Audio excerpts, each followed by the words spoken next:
For more on the story, we're joined by Robert Boland, professor of sports management at NYU. He's negotiated more than 100 player and endorsement contracts in a variety of sports, including football. He's also a former attorney and sports agent. Always good to have you on. Thanks so much. Thank you, Mark.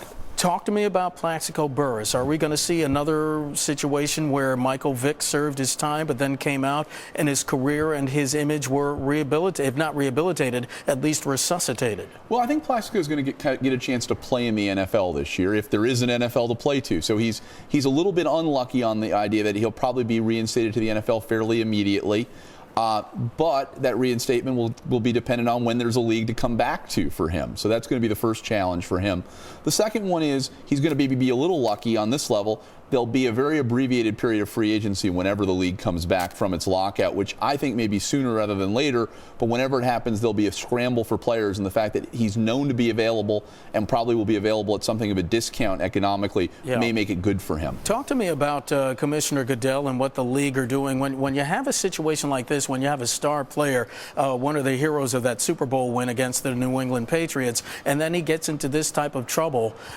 When you don't have a start of an NFL season, that means you don't have rookie orientation, and that's the chance that you get to tell these new players coming into the league how not to get in that type of trouble. There certainly is that challenge. I mean, they'll have to do this in training camp. When they get to training camp, they'll certainly have to show it. The NFL's disciplinary policy, though, is about 3.5 years old, beginning with Michael Vick, and it's been a very successful program for Commissioner Goodell. He's been able to lay a hard line and know that players will pay the price on the field and economically for anything they do off the field. Talk to me about this tension between the players, what used to be their union, and the owners. Is there going to be a season this year? Well, Mark, I think there's going to be a season, but I think it's been challenged by the fact that they've gone to the former players association has gone the litigation route and driven what was, they weren't that far apart to start with. They were a little bit embroiled in their camps, but they were talking about being really economically about 10% apart.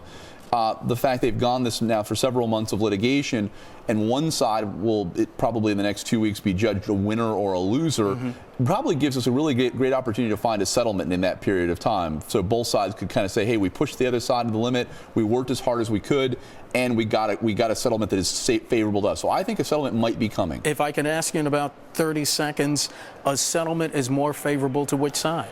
More favorable to both sides, because it's here's what it is.